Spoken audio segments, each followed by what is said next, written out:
bienvenidos a un nuevo programa de Shalomamia, como siempre aquí en la televisión pública, todos los domingos en nuestro lugar de encuentro donde nos reunimos para transmitir los valores y la cultura del pueblo judío. Tenemos un programa muy lindo por delante, así que como les recomendamos todos los domingos que se acomoden en el lugar preferido de casa, así nos podemos acompañar mutuamente durante la próxima hora. Si les parece, comenzamos y de esta manera.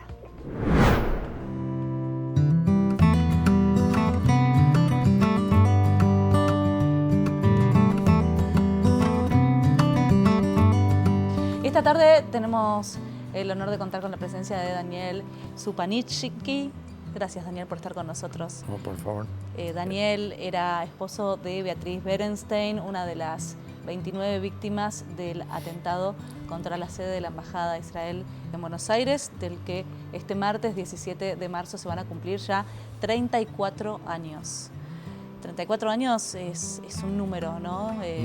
Van pasando los años, el dolor sigue intacto, Daniel, y te queríamos preguntar primero que nos cuentes, mejor dicho, cómo era Beatriz. Bueno, mira, Beatriz era una mujer muy interesante, muy aplomada, ordenada, muy buena esposa y por sobre todas las cosas muy buena madre. Era más o menos eso. Era un matrimonio muy joven, tenían a Shirley. ¿Cuántos años tenía Shirley? En ese momento, nuestra hija, tenía 3 años. Cuando Beatriz fue asesinada en este atentado terrorista tenía 36. 36. Muy chiquita Shirley y bueno, vos quedaste con la responsabilidad no solo de la crianza, sino de transmitirle a ella todo lo que era su mamá. Sí, es cierto. Siempre he hablado mucho con Shirley durante su crianza, su niñez, sobre su mamá. Ella la tiene lógicamente presente, a pesar de que era muy chiquita. Tiene recuerdos muy vívidos de su relación con la mamá. Hoy ella, desde hace 10 años, decidió hacer aliyá, está viviendo en Israel, ya se casó, o sea que está realizando su propio camino y bueno, para mí es una satisfacción porque creo que es una joven de bien, con valores y en muchos aspectos parecida a su mamá. Seguro. Y te decía, con esta responsabilidad de vivir con una ausencia tan importante, ¿no? No solamente contándole cómo era Beatriz, sino además tratándole de explicar algo que para nosotros es inexplicable, cómo su mamá fue asesinada en un atentado terrorista, el primero que sufrió la Argentina. Sí, es cierto, es muy difícil. Yo, la verdad es que me resultó, a pesar de lo importante de la tarea, me resultó siempre, digo yo, facilitado. O sea, también creo que Shirley, por sus características de personalidad, me ayudó en eso. Pero la verdad que siento que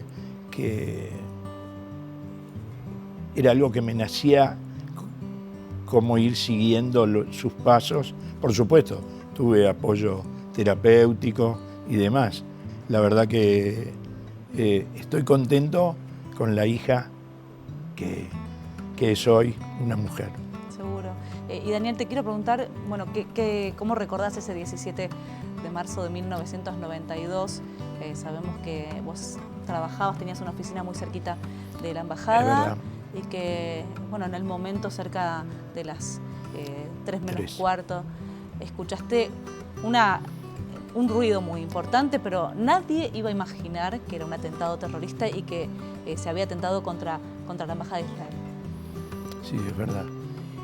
Bueno, sí, obviamente que ese día, a pesar de los 34 años transcurridos, lo recuerdo perfectamente.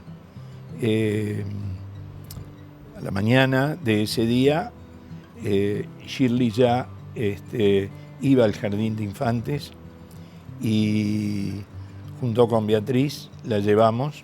Yo me quedé en el auto esperando y Beatriz la ingresó al colegio y me llamaba la atención el tiempo que tardaba en volver Beatriz.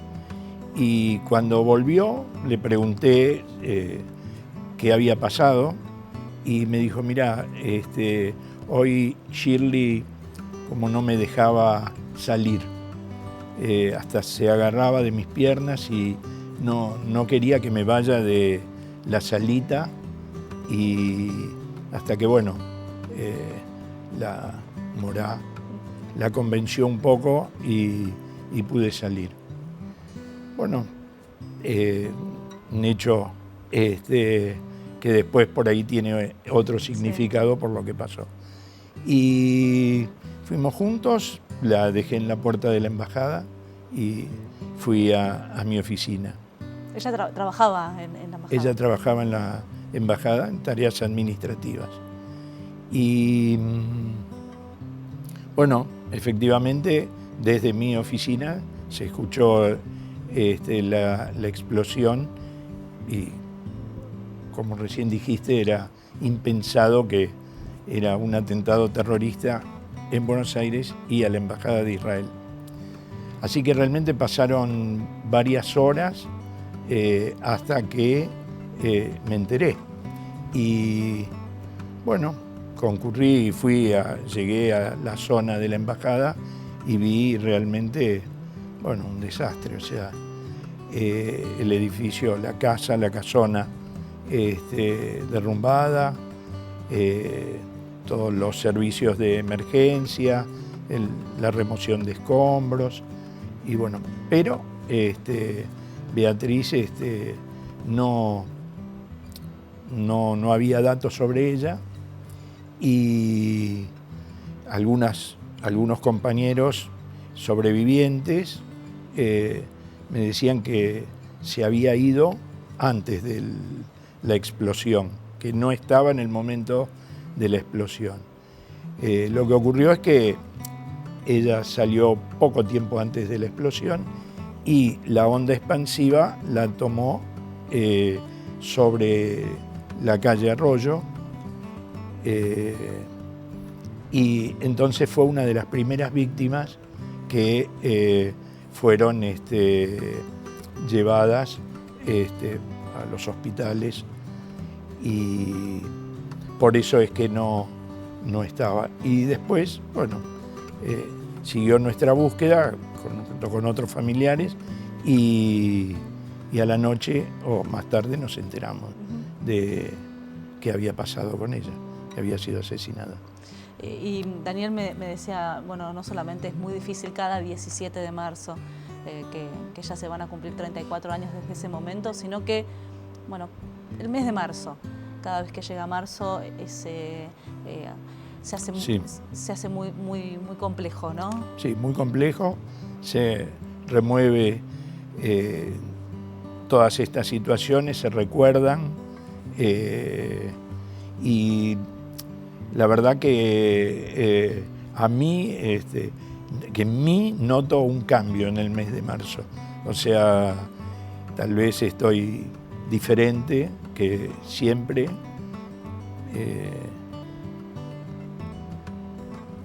Digamos, con un poco más irritable o con algunos otros cambios relacionados con el recuerdo y, bueno, de algo que nos cambió la vida, en realidad a nosotros, a nuestra familia, pero también en general a la sociedad. Sí, seguro. Es un hecho conmocionante.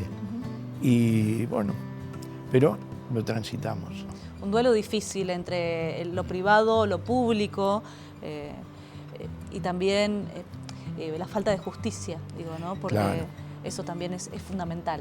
Sí, sí, es cierto. Inclusive Shirley desde Israel intentó ver la posibilidad de conseguir algún material o algo que pueda ayudar, pero lamentablemente pasan los años, el tiempo, y nuestra justicia no avanza y en el esclarecimiento y en el castigo para aquellos que cometieron semejante atentado. Y este martes obviamente se va a hacer el acto central a partir de las 2:30 de la tarde en Arroyo y Suipacha, la convocatoria para que todos podamos acompañar y participar. Y en la víspera, el lunes 16, a partir de las 7 de la tarde, va a ser el tradicional acto de juventud. Y Daniel me decía, Shirley le costaba mucho ir al acto central, pero sí, para ella era muy importante participar del acto de juventud. Sí, es cierto. Así que bueno, en estos últimos 10 años que ella no está acá, yo estoy presente en el acto de juventud también. Porque es importante, porque pasaron ya 34 años y obviamente quienes forman parte del acto de juventud no tienen un recuerdo vivencial y es importante que podamos transmitirlo. Sí. La transmisión, bueno, es un legado también de nuestro pueblo, el transmitir a las generaciones siguientes y hace más de 3.000 años que estamos transmitiendo a las nuevas generaciones nuestra historia como pueblo. Así que se cumple también en ese acto de la juventud uno de nuestros valores. Y Daniel, obviamente la convocatoria para todos para que puedan participar de ambos actos y gracias por ayudarnos también a través del recuerdo de Beatriz, de recordar a todas las víctimas de este atentado, el primer atentado terrorista que tuvo la Argentina. Gracias, Daniel, por estar con nosotros. No, al contrario, gracias por la posibilidad de expresarme. Nosotros seguimos de esta manera.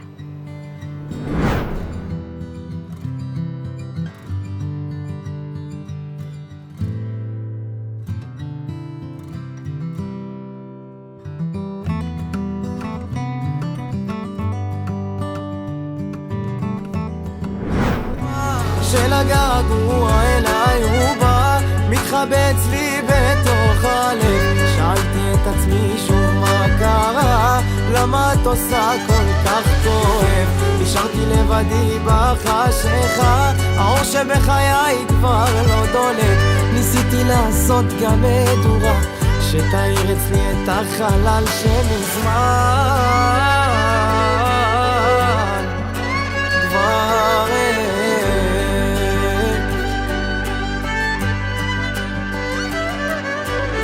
כולם עובדים אצלך, הלב שלי נשרף סביבך, וזה כמה חודשים אני חצי משרה, שעון תקול, בינינו לך איתי מזמן אין גבול. ובלילות הולך חצי יקום, ולך זה לא מזיז, את לא ישנה. נסעתי עד לפה לבקש חיבוק, ואת עוד מתעלמת, היום זאת התקופה. AMIA y la Embajada de Francia en nuestro país realizaron en conjunto un acto, esto en el marco del Día Nacional en homenaje a las víctimas del terrorismo, que se conmemora todos los 11 de marzo en Francia.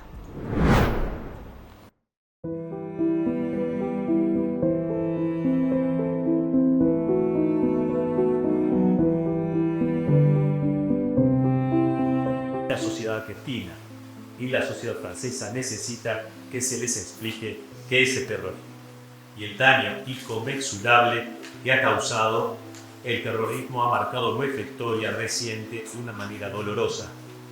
Recordamos los ataques contra el semanario Charlie Hebdo, la masacre de la sala de Bataclan o el atentado perpetrado en Niza en 2016, cuando un camión embistió una multitud que celebraba el Día Nacional de Francia. En la Argentina, el 17 de marzo se cumplirán 34 años del atentado contra la Embajada de Israel en Buenos Aires. El 18 de julio recordaremos los 32 años del ataque terrorista contra la sede de la AMIA. Al inmenso dolor que dejaron a vos atestados se suma la insoportable carga de impunidad. El ataque contra la AMIA, perpetrado por un coche bomba frente al edificio de Calle Pasteur, dejó el doloroso saldo de 85 personas asesinadas y más de 300 heridos. El mundo atraviesa hoy un contexto internacional extremadamente complejo. El régimen iraní no solo ha sido durante décadas uno de los principales promotores y patrocinadores del terrorismo internacional, sino además somete a su propia población a una sistemática violación de derechos humanos, reprimiendo libertades fundamentales y persiguiendo minorías. Frente a esta realidad, la comunidad internacional debe actuar con claridad y firmeza. Las democracias tienen la responsabilidad de fortalecer la cooperación para enfrentar al extremismo, cortar sus fuentes de financiamiento y evitar que el terrorismo siga encontrando apoyo y legitimación en cualquier lugar del mundo.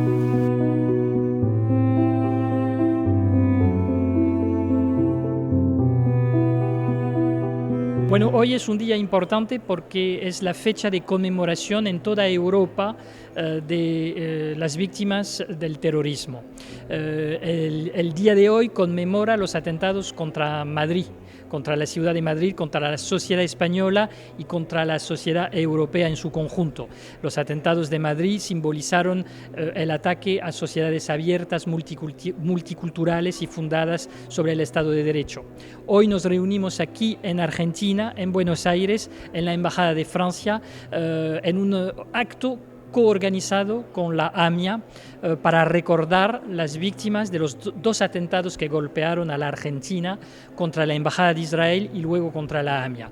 No solo se trata de recordar a las víctimas, de apoyar a sus familias, sino también de decir que tenemos que seguir actuando los gobiernos y las sociedades contra el terrorismo, luchar contra la financiación del terrorismo, luchar contra los terroristas, contra las redes de terrorismo, contra la red que organiza el armamento de los terroristas, y tenemos también que actuar para que haya justicia, porque muchos de los atentados no han tenido responsabilidad, no sabemos quiénes los cometieron, o lo sabemos, pero los responsables no han sido juzgados. Así que nos reunimos también aquí para exigir justicia, para pedir justicia para las víctimas y sus familias. Así que recordar, actuar para luchar contra el terrorismo y exigir justicia.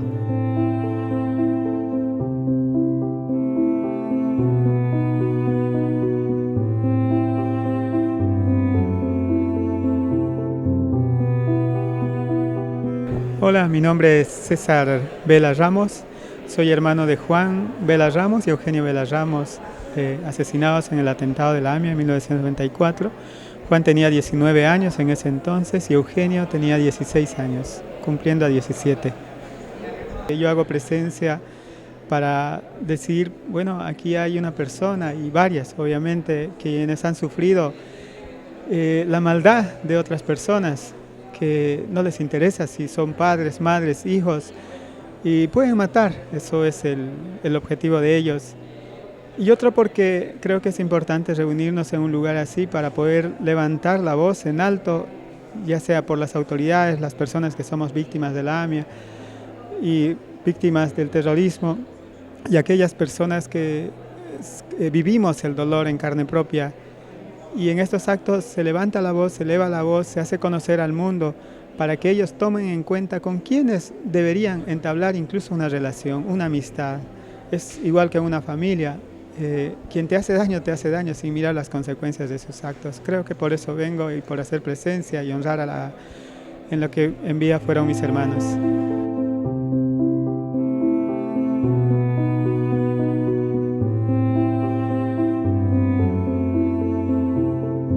Soy Marina Destiar, soy la hermana de Cristian, que tenía 21 años cuando fue asesinado en el atentado de la AMIA el 18 de julio del 94. Cristian trabajaba en la DAIA, trabajaba por la tarde. Ese día, como no tuvo facultad, estaba de vacaciones de invierno, fue por la mañana cuando, bueno, fue la bomba. Creo que estos actos, que es cierto que son protocolares, pero son profundamente necesarios, son como anclajes, sobre todo porque lamentablemente el terrorismo, que representa el odio indiscriminado, que nos alcanza a todos de manera imprevisible, uno cree que solo pasa en la tele o le pasa a otros, pero no, doy fe que no. El terrorismo, entonces, te decía, tiene una vigencia hoy en día lamentable, triste, dolorosa y preocupante. Cuando fue el atentado a la AMIA, nosotros en nuestro imaginario la percepción que teníamos era que las bombas explotaban en la tele. Bueno, hoy ya sabemos que no hay límites, no hay fronteras para el odio. Entonces, más que nunca tenemos que estar presentes. Cada uno de nosotros es un grano de arena en la construcción de una memoria que sea a la vez una defensa contra el terror.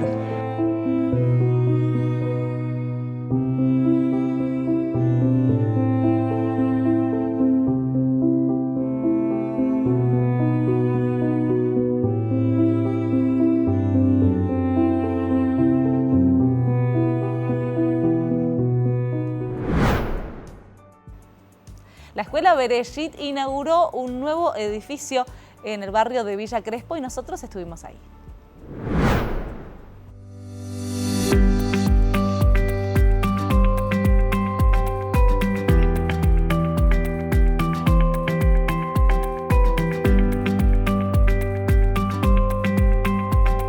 El desafío de poder tener una escuela con excelencia académica es revisarnos nuestro propio proyecto cotidianamente.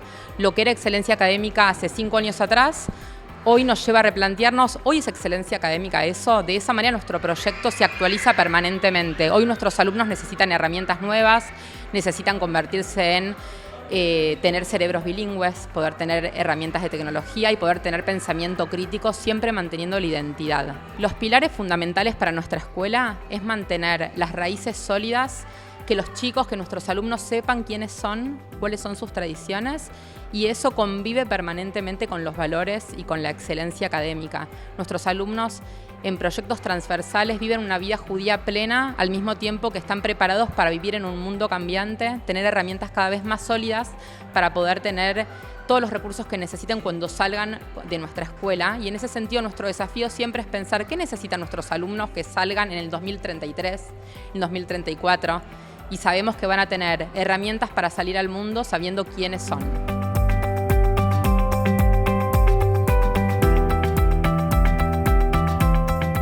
Una nueva escuela es siempre un motivo de regocijo para la continuidad del pueblo judío, para sumar calidad y sentido a nuestra tradición, porque nosotros no somos descendientes de judíos, somos herederos de una cultura milenaria que obviamente se recrea todo el tiempo, y el hecho de que se inaugure un nuevo edificio escolar es apostar a las generaciones que vienen, a los niños, a los nuevos maestros que se suman a la enorme cadena que se decía la cadena dorada de la historia y la tradición judía. La verdad que me siento emocionado, orgulloso, y después de tantos años dedicados a la educación judía, uno ve que los frutos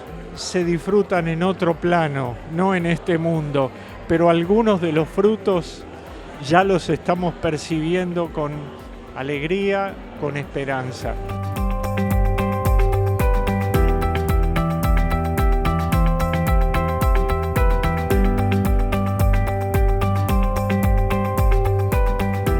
Y en este caso a mí me toca estar no solo de parte de Shalom AMIA, sino como rabino institucional de Bereshit.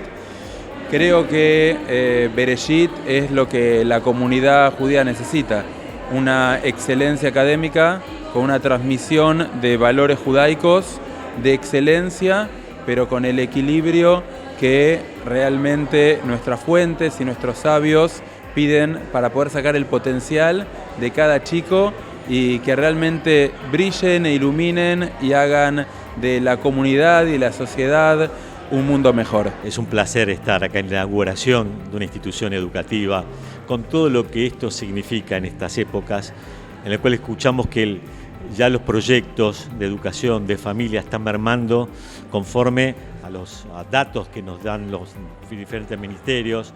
El hecho de estar educando para crear grupos de familias, nuevos chicos que se incorporen, es estar vivos, o sea, una comunidad que está vital en un contexto que para muchos es hostil. Así que bueno, a pesar de estadísticas, a pesar de un entorno por ahí que no sea el ideal, vemos que surgen proyectos, surgen nuevos colegios, y eso da un placer profundo, ¿no? Pertenecer, y elijamos los colegios conforme al entorno social, al proyecto no solo de contenidos, que tiene que ser excelso como para hacer la profesión, sino también formando humanamente a chicos en el cual se proyecten también en lo individual, para ser exitosos también en lo individual, en lo particular, y como miembros de una comunidad en la cual seguramente vamos a aportar desde todos los aspectos. Así que bueno, es un placer y mucho éxito.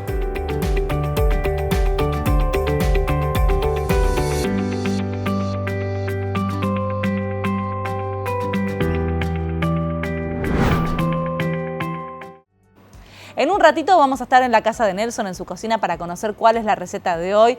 Y quiero aprovechar antes de hacer una pausa para agradecerles todos los mensajes que nos están dejando. Algunos que tienen que ver con la receta de Nelson de todos los domingos, con preguntas, con dudas, también con el pedido de alguna sección. Nosotros saben que leemos absolutamente todos los mensajes y el agradecimiento es por tanto amor y por tanto cariño. Ahora sí, hacemos una pausa y ya volvemos.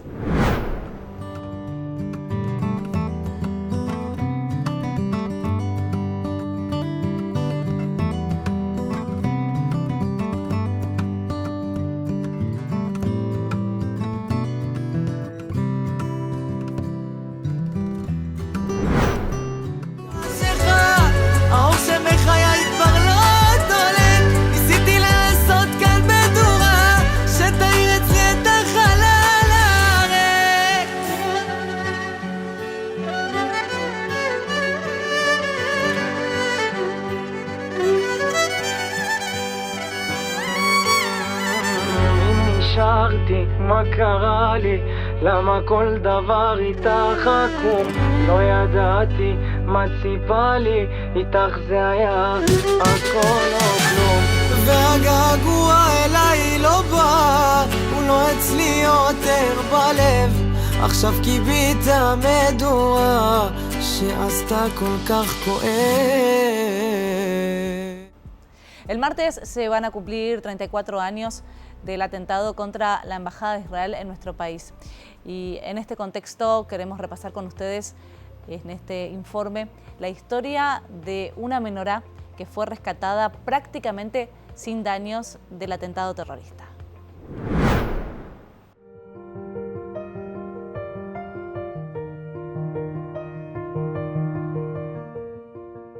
El 17 de marzo de 1992, un ataque terrorista a la Embajada de Israel causó la muerte de 29 personas y varias decenas de heridos, y destruyó completamente la sede de la Embajada y del Consulado. A las 14:50 de la tarde, un furgón, conducido por un terrorista suicida, fue cargado con explosivos y estrellado contra el frente del edificio. Todo fue destruido, salvo por la menorá que se encontraba dentro de la embajada.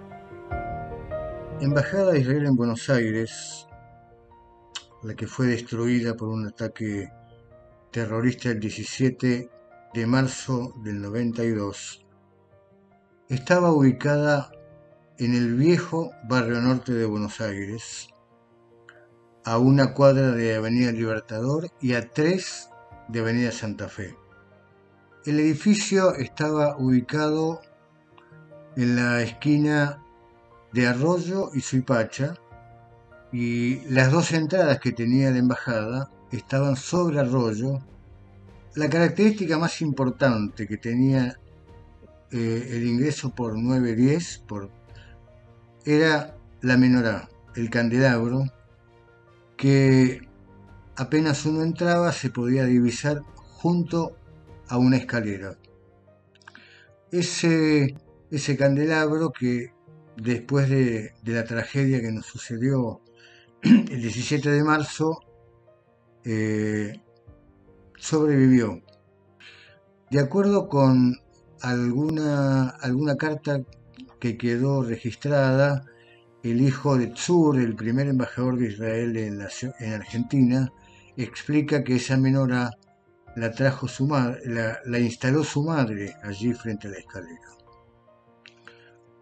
Lo cual se puede ver en varias fotos en los periódicos, que aparece la menorá, el candelabro negro,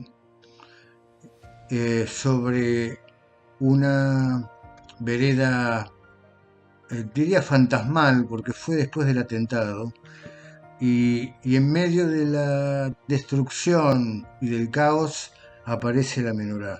A mí esa foto me representa en el sentido de que bueno, transmite algún mensaje, ¿no? Y siempre tuve una particular apreciación por esa menorá. Esta menorá, que sobrevivió al atentado, es un símbolo de resistencia y de recuerdo, pero a su vez un símbolo de esperanza. Al igual que la menorá es utilizada para iluminar, que así podamos iluminar el mundo por un futuro de paz sin terror. Y como les anticipábamos, momento de ir a la casa de Nelson, a su cocina, para conocer cuál es la receta de hoy.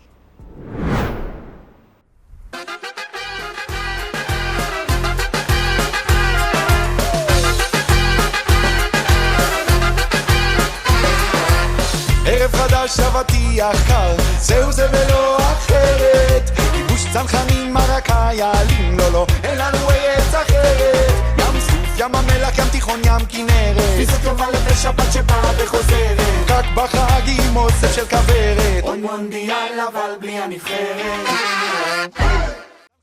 Shalom amigas y amigos, bienvenidos a la cocina de Shalom Mamia.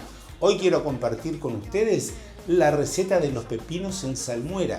En la cocina judía se aprecian mucho los pepinos encurtidos. Los más conocidos son los agridulces. Tenemos pepinos en vinagre. Tenemos pepinos en salmuera fermentados. Estos son en salmuera, son facilísimos. Los conservamos en la heladera, duran un montón de tiempo. Primero vamos a necesitar elegir pepinos. Traten que sean los más angostos que consigan y que sean bien firmes, eso es importante. Podemos utilizar el pepino criollo, pero también el pepino japonés es apto. Lo principal y lo ideal es que tenga menos semillas. Primero necesito cortar las puntas, quiero mostrarles cómo lo hago. Le vamos a quitar los dos extremos, primero para que entren cómodos en el frasco y segundo, los extremos, las puntas de los pepinos suelen ser un poco más amargas. Después vamos a partir el pepino al medio. Ven que este, al ser firme y angosto, tiene pocas pepitas. Y cada mitad la voy a cortar en tres bastoncitos. Así cortamos los pepinos. Acá ya tengo todos los bastones de pepinos. Tengo que buscar un frasco de vidrio, puede ser de vidrio o de plástico, que tenga tapa. Y voy armando ahora este frasco. Para la base voy a necesitar esta hierba que se llama eneldo. En Israel, en hebreo, se llama shamir, en inglés es dill. Huele riquísimo, tiene un aroma muy rico, es media amarguita, parece la barbita del hinojo, pero no, esta es una hierba, el hinojo es medio anisado, esto es medio amarguito. Entonces, ¿dónde la consiguen? En Barrio Chino seguro que tienen siempre, si no las ferias del gobierno de la ciudad, que es una feria itinerante, hay puestos de verdura que suelen tener el eneldo. No podemos utilizar el seco, tiene que ser el eneldo fresco. Entonces, en la base voy a formar como un lecho, un colchoncito de eneldo y de ajo. Así partimos el ajo. Pueden agregarle más ajo, puede ser menos ajo. Yo lo hago moderado. Entonces, primero, a ver, voy a cortar acá el eneldo y voy a acomodar la mitad acá abajo en el frasco. ¿Sí? Así. Un poco del ajo. Y ahora voy a acomodar todos los bastoncitos de pepino que quede bien apretadito uno al ladito del otro. Así vamos acomodando que queden bien apretaditos todos estos bastoncitos uno al ladito del otro del pepino. Bien apretaditos. Así voy acomodando todos los pepinos. Eso, compactándolos. Y lo único que me falta es cubrirlo con el líquido de la salmuera, en realidad, que los va a curar. Se van a ir como cocinando, una fermentación en frío, y los vamos a tener que dejar en la heladera varios días. A ver, que quiero meter todos acá los pepinos. A ver, este si entra. Sí, entró. Bueno, acá tienen ya bien armado el frasco. Ahora, la parte de arriba, si quieren, si les gusta, para que tenga un dejo picantito, un pimiento picante. Si quieren, pueden también hacerlo sin el picante. Opa. Arriba le pongo el ajo que quedó, le pongo el eneldo que quedó, así. Y ahora lo más importante para estos pepinos en salmuera es la salmuera. Acá en una taza voy a poner una cucharada al ras de sal fina, agua caliente, no es agua hirviendo, es agua caliente del mate. Así, el agua caliente con la sal, lo mezclo bien y ahora tengo que llenar el frasco. Puede ser 2 tazas, puede ser 3 tazas, depende el tamaño del frasco. Vamos a rellenar y me parece que va a necesitar una taza más. Entonces voy a hacer un poco más de salmuera.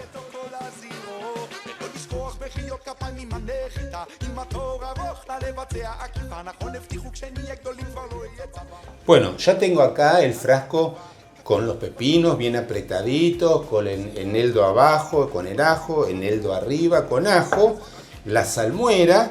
Ahora esto lo voy a tapar y lo voy a llevar a la heladera 10 días, 12 días en la heladera. Esto dura un montón.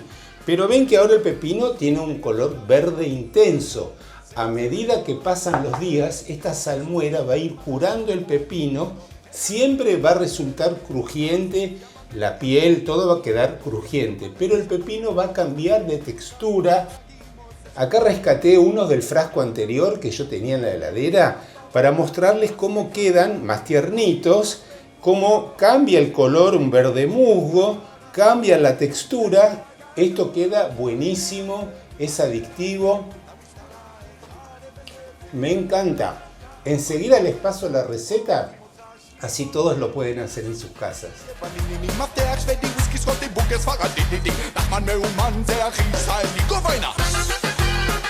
Para preparar estos pepinos en salmuera típicos de nuestra cocina, vamos a utilizar 4 pepinos firmes. Para la salmuera, 2 tazas de agua caliente, una cucharada de sal fina y para dejarlos macerar, un atado de eneldo, 3 dientes de ajo pelados y partidos, si les gusta un ají picante. Así, con el líquido, con los pepinos, con los condimentos, lo dejamos tapado en la heladera y a partir del 10º día ya podemos empezar a consumirlos y a disfrutar. No dejen de hacerlo.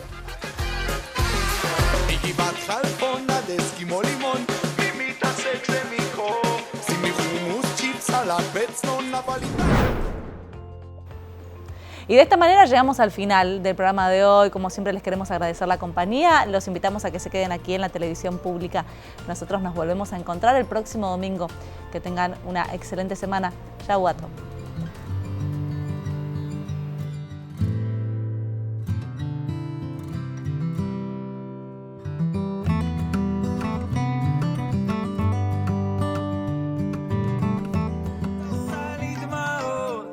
חושבת עליי, תמיד עושה לי מנגינות, ומה יהיה עלינו? את הורסת, באתי לבנות, את לא שואלת מתי, ואת יפה לי בלילות, ומי יפריד בינינו ככה?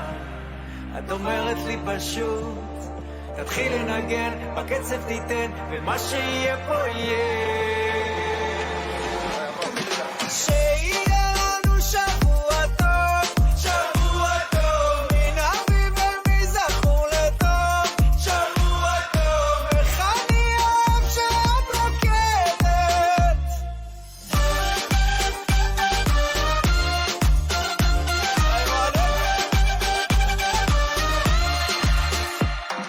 למה את גונבת צמיחות? נהיה לי קר פה מדי, תשאלי בחלומות מה יהיה עלינו, גם בעצב גם בשמחות, את לא עוזבת היד, נכון עשינו טעויות, ומי יכול עלינו ככה? את אומרת לי פשוט, תתחיל לנגן, בקצב תיתן, ומה שיהיה פה יהיה.